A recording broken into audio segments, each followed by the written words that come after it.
വരുന്നതിന്റെ കാരണം തിങ്കളാഴ്ച എന്റെ ജാമ്യം റദ്ദ് ചെയ്താൽ ഒരുപക്ഷെ എനിക്കിത് പറയാൻ കഴിയില്ല എന്നുള്ളതുകൊണ്ടാണ്. ഇനി അടുത്തത് ഈ അതിജീവിത എന്ന പദം. ദൈവത്തെ ഓർത്ത് നിങ്ങൾ ശ്രദ്ധിക്കണം. ഇന്നലെ കൂടി ഹൈക്കോടതിയുടെ ഒബ്സർവേഷൻ ഉണ്ട്.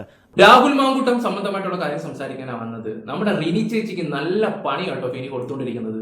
എല്ലാവർക്കും സന്തോഷം കൊള്ളാന്നുള്ള ന്യൂസും കാര്യങ്ങളും ഒക്കെയാണ്. ഇന്നലെ ഞാൻ കുറച്ച് തിരക്കായിപ്പോയി. ഡോക്ടർ റോയുടെ വിഷയം ചെയ്തിട്ടുണ്ടായിരുന്നു. പിന്നെ ടോണി അച്ചായൻ എന്ന് പറഞ്ഞ ഒരു നന്മമരം ഉണ്ടായിരുന്നു. അദ്ദേഹം ഒരുപാട് ചാരിറ്റി കാര്യങ്ങൾ ചെയ്യുന്നുണ്ട്. പക്ഷെ അദ്ദേഹത്തിന്റെ ചില കള്ളങ്ങൾ നമ്മൾ ഇന്നലെ പൊളിച്ചെടുക്കിയിട്ടുണ്ട്.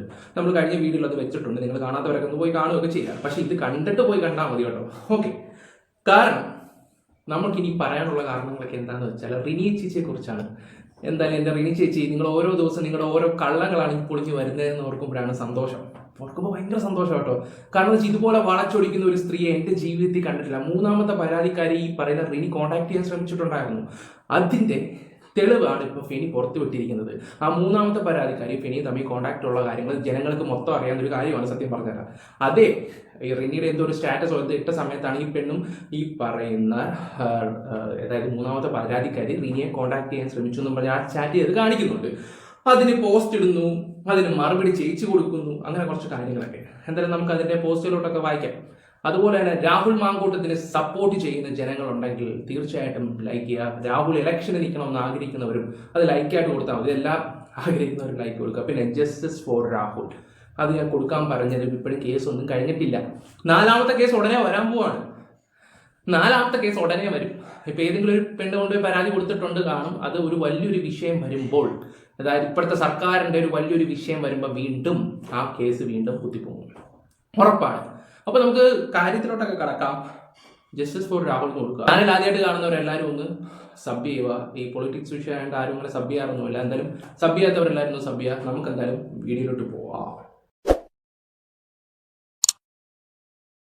റിനി ആൻഡ് ജോർജ്, പുള്ളിയുടെ ഒരു പോസ്റ്റ് ആണ് കേട്ടോ. ഇന്നത്തെ പോസ്റ്റ് നമുക്കൊന്ന് വായിക്കാം. പ്രിയപ്പെട്ട ഫെനി നയനാൻ, ഒരു കാര്യം കൃത്യവും വ്യക്തവുമായി ഞാൻ പറയാൻ ആഗ്രഹിക്കുകയാണ്. ഞാനൊരു അതിജീവിതയും അങ്ങോട്ട് ബന്ധപ്പെടുകയോ ബന്ധപ്പെടാൻ ശ്രമിക്കുകയോ ചെയ്തിട്ടില്ല. അത്തരത്തിൽ ബന്ധപ്പെടേണ്ട ഒരു ആവശ്യം എനിക്കില്ല. അതുകൊണ്ട് തന്നെയാണ് താങ്കൾ പറഞ്ഞ കാര്യത്തിൽ ഞാൻ പൂർണ്ണമായി നിഷേധിച്ചത്. റിനി പറഞ്ഞ ഒരു കാര്യമാണ് കേട്ടോ. ഇന്ന പോലെ 3ാമത്തെ പരാതിക്കാരി റിനി അങ്ങോട്ട് ബന്ധപ്പെടാൻ ശ്രമിച്ചിട്ടില്ല. അത് ആവശ്യമില്ലാത്ത കാര്യമാണ് ഈ ഫെനി പറയുന്നതെന്നുള്ള രീതിയിലാണ് ചേച്ചി ഇപ്പോൾ ഇവിടെ പറയുന്നത്. ഏതോ ഒരാൾ ഒരു ഫേക്ക് അക്കൗണ്ടിൽ നിന്ന് ബന്ധപ്പെട്ടിരുന്നു. അത് പുരുഷനാണോ സ്ത്രീയാണോ എന്ന് പോലും എനിക്ക് അറിയില്ല. എൻ്റെ പൊന്നു മോളെ, ആ ഫേക്ക് അക്കൗണ്ട് ഞാൻ കണ്ടതാ. 0 ഫോളോവേഴ്സ് 0 ഫോളോയിങ്. ആ ഒരു ഫേക്ക് അക്കൗണ്ടിൽ നിന്ന് ഇവക്ക് മെസ്സേജ് അയച്ചപ്പോൾ നിങ്ങൾ ചിന്തിക്കേണ്ട ഒരു കാര്യമാണ്. അതിനവൾ തൊഴുതരാന്നും പറഞ്ഞ് മെസ്സേജും കൊടുത്തിട്ടുണ്ട്. ഒരു ഫേക്ക് അക്കൗണ്ടിൽ കൂടെ ആരെങ്കിലും മെസ്സേജ് അയക്കുമ്പം റിപ്ലൈ കൊടുക്കൂ? റിനിയെ പോലെ ഒരു അക്കൗണ്ട്, ഇൻസ്റ്റാഗ്രാം അക്കൗണ്ട് എടുത്ത് നോക്കുകയാണെങ്കിൽ 23,000K ഉണ്ട്. അപ്പോൾ ഒറ്റ ഒരാൾ മാത്രമേ റിനിയെ ബന്ധപ്പെട്ടുള്ളതെന്നാണ് റിനി പറയുന്നത്, ഒരു ഫേക്ക് അക്കൗണ്ട് മാത്രം. റിനി തന്നെ പല ഇന്റർവ്യൂവിലും പറഞ്ഞിട്ടുണ്ട്, എന്നെ ഒരുപാട് ആൾക്കാർ എനിക്ക് മെസ്സേജ് അയച്ചു, ഇയാൾ ശരിയല്ല അങ്ങനെയാണെന്നൊക്കെ പറഞ്ഞിട്ട്. ഇത് ചുമ്മാ ഇവള് തന്നെ ഉണ്ടാക്കിയ ഒരു ഫേക്ക് അക്കൗണ്ട് ആണെന്ന് ഇത് പൊട്ടനെ മനസ്സിലാക്കാൻ പറ്റുന്ന ഒരു കാര്യമാണ്. ആൾക്കാരെ പറ്റിക്കാൻ നോക്കില്ല റിനി, അത്രയും പറയാം. റിനിയുടെ കൂടെ ഒരു മനുഷ്യനും കാണില്ല. എന്നാൽ കേരളത്തിലെ ജനങ്ങൾ റിനി വെറുക്കുന്നു, അത്രമാത്രം. അതൊരു പുരുഷനാണോ സ്ത്രീയാണോ എന്ന് പോലും എനിക്കറിയില്ല. കൂടുതൽ ഡീറ്റെയിൽസ് പറയാമോ എന്ന് ചോദിച്ചു. ഞാൻ പറഞ്ഞു, ഊരും പേരും അറിയാത്ത ഒരാളുമായി എനിക്ക് ബന്ധപ്പെടാൻ പറ്റില്ല. നിങ്ങൾ ആരാണെന്നുള്ള രീതി.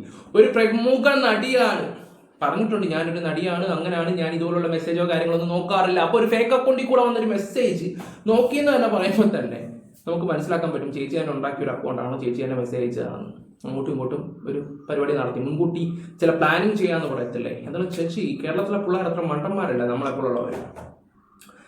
ഓക്കെ, അതിനൊരു മറുപടി എനിക്ക് തന്നിട്ടില്ല. ഇപ്പൊ ഈ ഒരു വിഷയം വന്നപ്പോൾ ഞാൻ ഇത് എൻ്റെ ഇൻസ്റ്റയിൽ നോക്കിയപ്പോൾ അവർ അയച്ചിരിക്കുന്ന സന്ദേശങ്ങൾ മാത്രം കാണുന്നില്ല. എനിക്ക് അത് ആരാണെന്നോ എന്നാണെന്നോ പോലും അറിയില്ല. ഇതാണ് 3ാമത്തെ പരാതിക്കാരി എന്ന് പോലും, ഏതാണ് 3ാമത്തെ പരാതിക്കാരി എന്ന് പോലും അറിയില്ല. അയ്യോ എൻ്റെ പൊന്നു മോളെ, ഇന്ന് കേരളത്തിലെ വിഷയങ്ങളൊക്കെ വരുമ്പോൾ അത്യാവശ്യം നിനക്ക് അപ്ഡേറ്റ് കിട്ടുമെന്ന് അറിയാം. കാരണം ഈ ഒരു വിഷയത്തിൽ രാഹുലിന് കൊടുക്കേണ്ട ഒരു ഉത്തരവാദിത്വം നിനക്കും കൂടെ ആകുമ്പോൾ 3ാമത്തെ പരാതിക്കാരി നിനക്ക് അറിയില്ലല്ലേ. ഇത് ഞാൻ നേരത്തെ അറിഞ്ഞിരുന്നു എന്നുള്ള രീതിയിൽ പല ഇന്റർവ്യൂവിലും പറഞ്ഞിട്ടുണ്ടായിരുന്നല്ലോ. ആ പെൺകുട്ടിയുടെ മാനസിക വേദന. പിന്നെ എന്തിനാടി നിനക്ക് നാണോ മാനോ ഇല്ലാതെ വന്നിട്ട് ഓരോ ഇന്റർവ്യൂവിലും ഓരോ ന്യൂസിലും ഒക്കെ കൊണ്ട് കൊടുക്കുകയൊക്കെ ചെയ്യുന്നത്? സോറി, ഞാൻ അതിൽ കടക്കുന്നു. അത് പറഞ്ഞു പോകും, സത്യം പറയാലോ.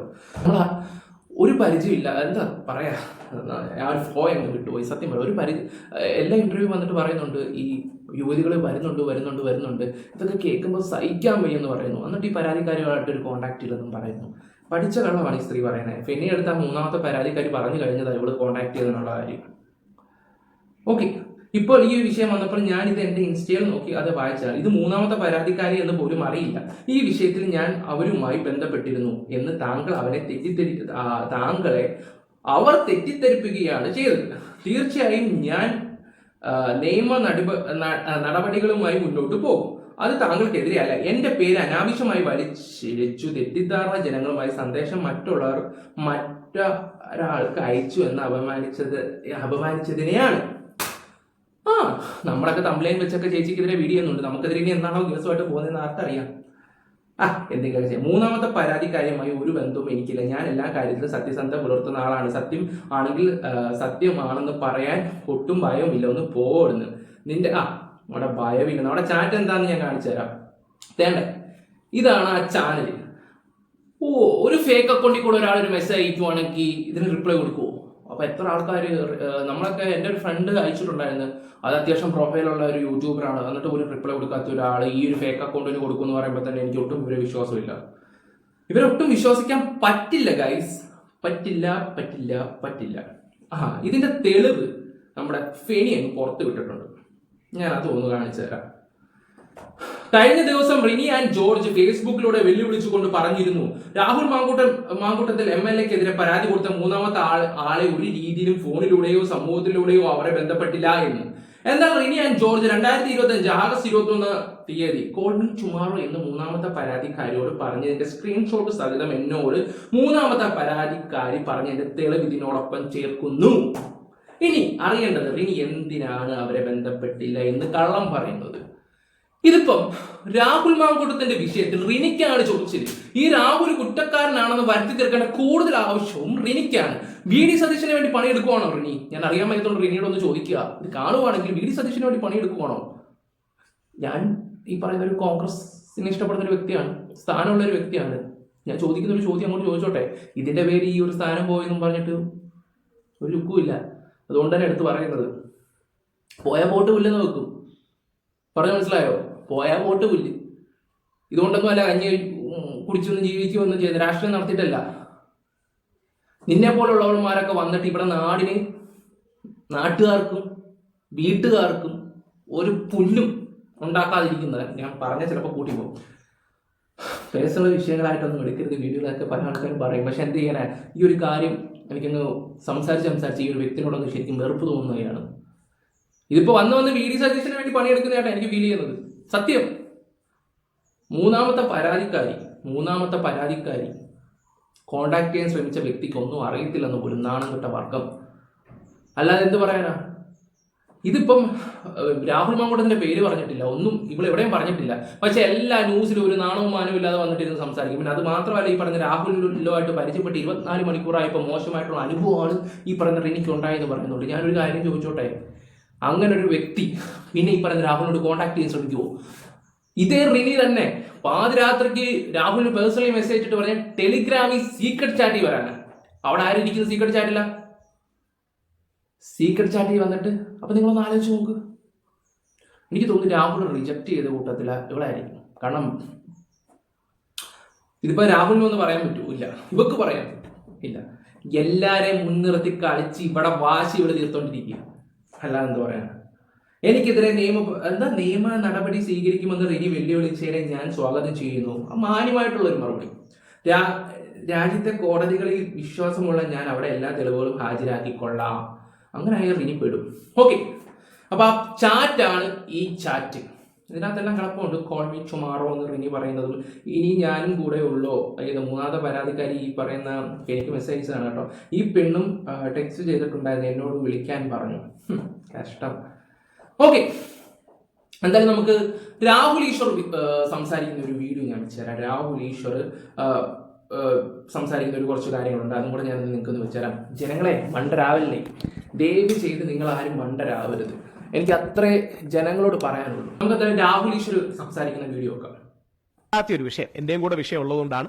രണ്ടാമത്തെ, സാധാരണ 2 വിഷയങ്ങൾ പത്രസമ്മേളനത്തിൽ വരാറില്ല. പക്ഷെ 2 വിഷയം വരുന്നതിന്റെ കാരണം തിങ്കളാഴ്ച എന്റെ ജാമ്യം റദ്ദ് ചെയ്താൽ ഒരുപക്ഷെ എനിക്കിത് പറയാൻ കഴിയില്ല എന്നുള്ളതുകൊണ്ടാണ്.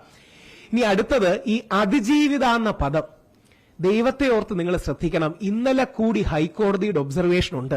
ആദ്യത്തെ പരാതിയിൽ പരസ്പര സമ്മതപ്രകാരമാണ് ബന്ധം ഉണ്ടായത്. നിങ്ങൾ എല്ലാം കേട്ട് കാണൂല്ലേ?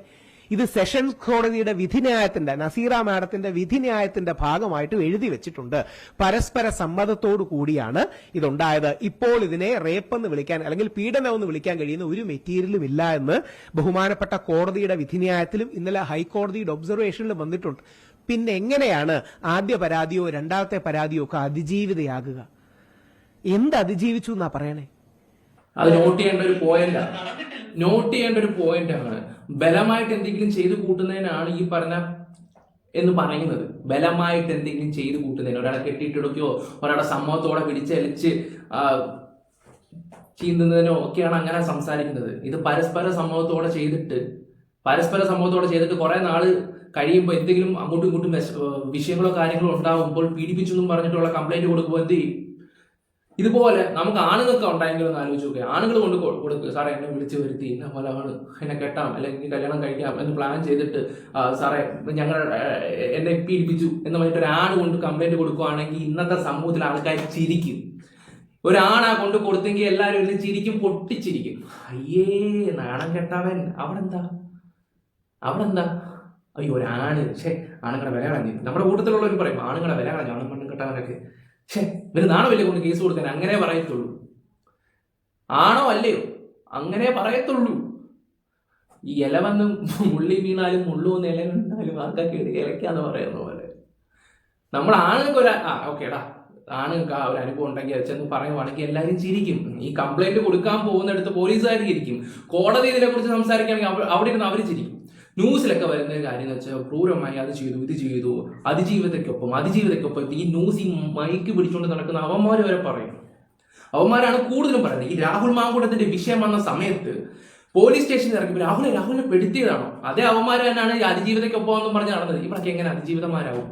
പരസ്പര സമ്മതത്തോടെ എല്ലാം കഴിഞ്ഞിട്ട് അതിജീവിത എന്ന് പറയുമ്പോൾ ഒട്ടും യോജിക്കാൻ പറ്റത്തില്ല. ഇത് കാണുന്ന ചേട്ടന്മാരാണെങ്കിലും ചേച്ചിമാരാണെങ്കിലും ഒരു കാര്യം ചോദിച്ചത്, നിങ്ങൾക്കും ഉണ്ട് മക്കള്. ആൺമക്കളുള്ള ഒരു പെണ്ണ് ഇങ്ങോട്ട് വന്നിട്ട് നിങ്ങളുടെ മകൻ എന്നെ ഇത് ചെയ്തു അല്ലെങ്കിൽ നിങ്ങളെ ഇത് ചെയ്തു അല്ലെങ്കിൽ ഇത് ചെയ്തു എന്ന് പറയുമ്പോൾ എന്ത് ചെയ്യും? ഓക്കെ, പരസ്പര സമ്മതത്തോടാണെങ്കിൽ എല്ലാം ഓക്കെ. ഇപ്പൊ ഒരു മെൻസ് കമ്മീഷനും കാര്യങ്ങളൊക്കെ വന്നുകൊണ്ട് ഇപ്പൊ കുറെ കാര്യങ്ങളൊക്കെ ആൾക്കാർക്ക് ബോധ്യപ്പെട്ട് തുടങ്ങിയിട്ടുണ്ട്. അല്ലെങ്കിൽ പെട്ടുപോയനെ നമ്മൾ പറയുമ്പോൾ എല്ലാം പറയണം. അതായത് ഓൾറെഡി പീഡനം നടന്നിട്ടില്ല എങ്കിൽ പിന്നെ എന്താണ് ഇവർ അതിജീവിച്ചത്? പിന്നെ എങ്ങനെയാണ് ഇവർ അതിജീവിതയാകുക? അതിജീവിതമാർക്കും ഇരകൾക്കും നൽകുന്ന സംരക്ഷണം ഇവർക്ക് എങ്ങനെയാണ് കൊടുക്കാൻ പറ്റുക? പേര് പറയണമെന്ന് ഞാൻ പറയുന്നില്ല, ഞാനും പേര് പറയില്ല, സംശയമൊന്നുമില്ല. പേര് പറഞ്ഞു എന്ന് കള്ളം പറഞ്ഞ് എന്നെ അറസ്റ്റ് ചെയ്ത് 16 ദിവസം ജയിലിലിട്ടതാണ്. പേര് പറഞ്ഞു എന്നും ഫോട്ടോ ഇട്ടു എന്നും പറഞ്ഞ് കള്ളം പറഞ്ഞ് എന്നെ അറസ്റ്റ് ചെയ്തതാണ്. നിങ്ങൾ അറിയേണ്ട കാര്യം കൂടിയുണ്ട്. ഞാനൊരു AI ജനറേറ്റഡ് വെറും ഒരു പെൺകുട്ടിയുടെ ഫോട്ടോ ആണ് ഇട്ടത്. അപ്പം പോലീസുകാർ എന്നോട് പറഞ്ഞു ഞങ്ങൾക്ക് അന്വേഷണം നടത്തണം. ഇത് തന്റെ ഫോട്ടോ വേണമെന്ന് ആ പെൺകുട്ടിക്ക് തോന്നിയാൽ അല്ലെന്ന് പറയാൻ ഞങ്ങൾക്ക് FSL റിപ്പോർട്ട് വേണോ? ചുമ്മാ ഓരോ ടെക്നിക്കാലിറ്റി പറയുക, ചുമ്മാ പറച്ചിൽ നിന്നേണ്ടി എന്ന് പറഞ്ഞു. FSL റിപ്പോർട്ട് വരട്ടെ. ഞാൻ സാറിന് കണ്ടാ പോരെ, ഇത് ആ പെൺകുട്ടി അല്ലല്ലോ. അപ്പൊ യഥാർത്ഥത്തിൽ നിങ്ങൾ ദയവായി ശ്രദ്ധിക്കേണ്ട കാര്യം, അതിജീവിത എന്നുള്ള പദം വിശുദ്ധവും നിയമപരമായി വളരെ പ്രാധാന്യമുള്ളതുമാണ്. ലൈംഗിക അതിക്രമ കേസുകളിലെ സ്ത്രീകൾക്ക് സുരക്ഷ, സ്വകാര്യത ഉറപ്പാക്കാനാണ് ആ മഹത്തരമായ പദം നമ്മുടെ നിയമ സംവിധാനത്തിൽ യൂസ് ചെയ്യുന്നത്. ആ വാക്ക് സൂക്ഷ്മതയില്ലാതെയാണ് പലരും ഉപയോഗിക്കുന്നത്. ഉദാഹരണം, രാഹുൽ മാങ്കൂട്ടത്തിന്റെ കേസിൽ സെഷൻസ് കോടതിയുടെ വിധിയിലും, ഓർക്കുക ഒബ്സർവേഷൻ അല്ല വിധിന്യായത്തിന്റെ ഭാഗമായിട്ടും ഹൈക്കോടതിയുടെ നിരീക്ഷണത്തിലും പരസ്പര സമ്മതത്തോടെയാണ് ഒരു പരാതിയിൽ ബന്ധം നടന്നിരിക്കുന്നത്. അതിൽ ധാർമ്മിക നിയമ പ്രശ്നങ്ങളില്ല എന്നും ഹൈക്കോടതി നിരീക്ഷിച്ചത് നമ്മുടെ മാധ്യമങ്ങൾ കാണുകയുണ്ടായി. ഈ അവസരത്തിൽ ആ സ്ത്രീകളെ അതിജീവിത എന്ന് സംബോധന ചെയ്യുന്നത് നിയമപരമായി ശരിയല്ല. പരാതിക്കാരനാണ് വിളിക്കേണ്ടത്. യാതൊരു പ്രശ്നവുമില്ല, പരാതിക്കാരൻ തന്നെ വിളിക്കണം. പേര് പറയണമെന്ന് പറയുന്നില്ല, പരാതിക്കാരനാണ് വിളിക്കേണ്ടത്. അവർ അതിജീവിതകളല്ല എന്ന പരാമർശനത്തിനാണ് എന്റെ ജാമ്യം റദ്ദാക്കണമെന്ന് പറഞ്ഞ് പോലീസ് കോടതിയിൽ പോയിരിക്കുന്നത്. നിങ്ങൾ അറിയുമ്പോൾ അത്ഭുതപ്പെടും. രാഹുൽ ഈശ്വർ അവർ അതിജീവിതകളല്ലെന്നും ഈ വ്യക്തി വ്യാജ അതിജീവിത എന്ന വാക്ക് ഉപയോഗിച്ചു. ആ വ്യാജ അതിജീവിത എന്ന വാക്ക് ഉപയോഗിച്ചത് അവർക്ക് മാനസികവും സാമൂഹികവുമായി വളരെ പ്രശ്നങ്ങൾ ഉണ്ടാക്കി. എന്തിനാന്ന് വെച്ചാൽ അന്ന് ഇലക്ഷൻ നടക്കുകയാണ്.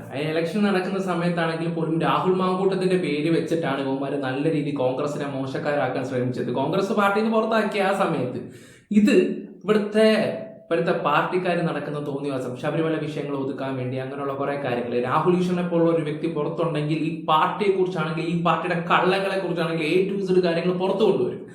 ഇദ്ദേഹം പറയുന്നത് അത്രയ്ക്ക്, അല്ലെങ്കിൽ നിങ്ങളൊന്ന് ആലോചിക്കോ, ഒരേ ഫോട്ടോ വെച്ചതിന്റെ പേരിലാണ് ഇദ്ദേഹത്തിനെ കൊണ്ട് തൂക്കി 14 ദിവസം ഇട്ടുമ്പോൾ തന്നെ ആലോചിച്ച് നോക്കാം ഇപ്പോഴത്തെ കേരളം ഭരിക്കുന്ന കമ്മ്യൂണിസ്റ്റ് പാർട്ടിക്ക് എത്രമാത്രം രാഹുൽ ഈശ്വർ തലവേദന ഉണ്ടാക്കുന്നു എന്നുള്ള കാര്യങ്ങൾ നമുക്ക് മനസ്സിലാക്കാൻ പറ്റുന്ന ഒരു കാര്യമാണ് സത്യം പറഞ്ഞാൽ. പക്ഷേ ഇവിടെയുള്ള കുറെ മണ്ടരായ ജനങ്ങൾ അതൊന്നും വിശ്വസിക്കത്തില്ല. മണ്ടരായ ജനങ്ങളല്ല, ബുദ്ധിയുള്ള ജനങ്ങൾ. എന്റെ സബ്സ്ക്രൈബേഴ്സ് കുറെ ബുദ്ധിയുള്ള കുറെ സബ്സ്ക്രൈബേഴ്സ് ഉണ്ട് എനിക്ക്. സത്യം പറയാലോ, അവരുടെ ഓരോ കമന്റും കാര്യങ്ങളൊക്കെ കാണുമ്പോൾ നമുക്ക് സന്തോഷമാണ്. ഒരു 350 കമന്റ്സ് ഉണ്ട് നല്ല പക്കയായിട്ട്. ആ ഒരു 350 ആൾക്കാരെ ആണെങ്കിൽ പോലും, സ്ത്രീകളാണെങ്കിലും പുരുഷനാണെങ്കിലും, ഒരു രാഹുൽ ഈശ്വരായിട്ടാണ് ഞാൻ കാണുന്നത്. സത്യം പറയാലോ, കാരണം അത്ര അറിവും കാര്യങ്ങളും മനസ്സിലാക്കാൻ കഴിവുള്ള കുറെ ആൾക്കാരുണ്ടല്ലോ എന്ന് ഓർക്കുമ്പോൾ തന്നെ. എന്നാലും നമുക്ക് ഒരു ചെറുതായിട്ട് കൊണ്ട് എന്തെങ്കിലും ഒന്ന് വെച്ചിട്ട് നമുക്ക് ഈ വീഡിയോ സ്റ്റോപ്പ് ചെയ്യാം.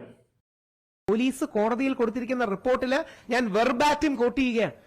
അതിജീവിത അല്ല എന്ന് പറഞ്ഞു എന്ന് പറഞ്ഞ് എന്റെ ജാമ്യം റദ്ദാക്കണം. ഇവർ യഥാർത്ഥത്തിൽ ജെനുവിൻ അതിജീവിത അല്ല എന്ന് പറഞ്ഞതിന് എന്റെ ജാമ്യം റദ്ദാക്കണമെന്ന് പറഞ്ഞാണ് പോയിരിക്കുന്നത്. ഫെബ്രുവരി 2 തിങ്കളാഴ്ചയാണ് എന്റെ കേസുള്ളത്. ഞാൻ പറഞ്ഞ കാര്യം അക്ഷരം പ്രതി ശരിയാകുകയും കോടതി നിരീക്ഷണത്തിന്റെയും വിധിയുടെയും അടക്കം ഭാഗമായി വരികയും ചെയ്തിരിക്കുകയാണ്. സെഷൻ കോടതിയുടെ വിധിയുടെ പശ്ചാത്തലത്തിലാണ് പറയുന്നത്. ഹൈക്കോടതിയുടെ ഒബ്സർവേഷൻ നോട്ട്. ഞാൻ നിങ്ങളോടൊരു ചോദ്യമായിട്ട് ചോദിക്കാം. രാഹുൽ മാങ്കൂട്ടത്തിലും എ എന്നൊരു പെൺകുട്ടിയോ അല്ലെങ്കിൽ ബി എന്നൊരു പെൺകുട്ടിയോ അല്ലെങ്കിൽ സി എന്നൊരു പെൺകുട്ടിയും പരസ്പര സമ്മതത്തോടെ ബന്ധത്തിൽ ഏർപ്പെട്ട് ആ പെൺകുട്ടി പരാതി കൊടുത്ത് കോടതി ഇത് പരസ്പര സമ്മതത്തോടെയാണെന്ന് പറഞ്ഞ് ബലാത്സംഗവും പീഡനവും അടക്കമുള്ള സെക്ഷൻസ് മാറ്റിക്കഴിഞ്ഞാൽ പിന്നെ എങ്ങനെയാണ് ആ പെൺകുട്ടി അതിജീവിതയാകുക? സ്വാഭാവികമായൊരു ചോദ്യമല്ലേ. പിന്നെ എങ്ങനെയാണ് ആ പെൺകുട്ടിക്ക് അതിജീവിത എന്ന് പറയുന്ന ടൈറ്റിൽ കൊടുക്കാൻ പറ്റുക? അതിജീവിത അല്ല എന്ന് പറഞ്ഞ പേരിൽ എനിക്കെതിരെ കേസിന് പോകാൻ പറ്റുക? 16 ദിവസത്തോളം ഞാൻ ജയിലിൽ കിടന്നത് ഇതേപോലുള്ളൊരു വ്യാജ പരാതിയിലാണ്. പോലീസ് നോട്ടീസ് പോലും തരാതെ അറസ്റ്റ് ചെയ്തു. ഇത്തരം നിയമ ദുരുപയോഗം ഉണ്ടാകുന്നത്, ഇതാണ് പോയിന്റ്, നമുക്ക് അതിജീവിതമാരോട് നമ്മുടെ സമൂഹത്തിന്റെ ശരിയായ കരുതലിൽ നിന്നാണ്. യഥാർത്ഥത്തിൽ നമ്മളൊരു പെൺകുട്ടിക്ക് നമ്മുടെ ഓക്കെ, എന്തായാലും ഇപ്പൊ കളി മാറിക്കൊണ്ടിരിക്കുകയാണ്. രാഹുൽ അടുത്ത 2-3 മാസത്തിലുള്ള ഇലക്ഷന് വേണ്ടിയുള്ള തയ്യാറെടുപ്പും കാര്യങ്ങളൊക്കെ നടത്തിക്കൊണ്ടിരിക്കുകയാണ് അറിയാൻ കഴിഞ്ഞത്. അദ്ദേഹം തിരിച്ചു വരട്ടെ, അദ്ദേഹം തിരിച്ചു വന്നേ പറ്റത്തുള്ളൂ. അദ്ദേഹം ജയിക്കണം. പാലക്കാട് ഇന്ന് അവിടെ ഒരു പാർട്ടി നോക്കേണ്ട ആവശ്യമില്ല. ജനങ്ങൾക്ക് ഗുണം ചെയ്യുന്ന ഒരാൾ അത് രാഹുൽ തന്നെ ആയിരിക്കും. അവിടെ കോൺഗ്രസോ കമ്മ്യൂണിസ്റ്റോ BJP ഒന്നുമില്ല. അതുകൊണ്ട് അവിടുത്തെ പാലക്കാട് ജനങ്ങളോട് ഒരു ആവശ്യം മാത്രമേ ഉള്ളൂ. അദ്ദേഹം അവിടെ സ്വതന്ത്രമായിട്ട് നിൽക്കുവാണെങ്കിൽ ജയിപ്പിക്കുവോ? ഒരു ചോദ്യം ഞാൻ ചോദിച്ചോട്ടെ, അതിന്റെ മറുപടി എനിക്ക് തരണം. ജയിപ്പിക്കുവോ? ഇത്രയും ഞാൻ പറയുന്നത്. വീഡിയോ ഇഷ്ടപ്പെട്ടാൽ ലൈക്ക്, ഷെയർ, സപ്പോർട്ട് ചെയ്യാൻ. I love you.